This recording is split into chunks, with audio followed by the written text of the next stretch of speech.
Шымкентте көп қабатты тұрғын үйден 4 адамның мәйіті табылды. Қайтыс болғандардың қатарында 4 жасар қыз бен 12 мен 13 жастағы 2 бала және олардың әжесі бар. Бұл пәтерді бір отбасы жалдап тұрған анықталды.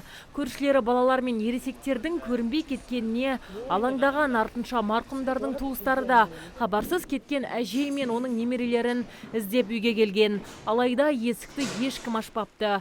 Оқиға орнына дереу құтқарушылар мен полиция қызметкерлері жетіп, үй есігін бұзып кіргенде 4 бірдей адамның мәйітіне тап болған. Болжам бойынша олар шамамен 3 тәулік бұрын қайтыс болған.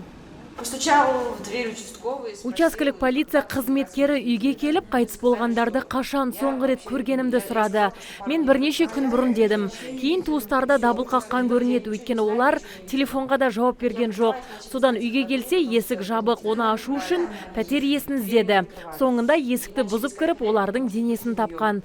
Үшеуі кәмелетке толмаған, біреуі егде жастағы әйел. Маған таңертең келді. 2 жігіт пен 1 полиция қызметкері. Жігіттерді танымаймын, мүмкін туыстары шығар. Сөйтіп, мына кісіні іздеп жүрміз деп суретті көрсетті. Мен бұрын бұл пәтерде тұрғандар шығар деп ойладым. Содан пәтер иесін сұрады. Мен оларға оның нөмірін бердім. Қоңырау шалғанда Ташкент дегенді естіп қалдым. Соған қарағанда ол кетіп қалған шығар. Сөйтіп, полицейлер кетіп, артынан қайта келді. Есікті бұзды. Маған үйден шықпаңдар деп пәрмен берді. Алдын ала болжам бойынша олар газдан уланып көз жұмуы да мүмкін. Қазір бұл іске қатысты тергеу амалдары жүргізілуде. Марқұмдардың денелері 10 желтоқсан күні Республика даңғылындағы нөмірі 31 үйдің 4 қабатынан табылған.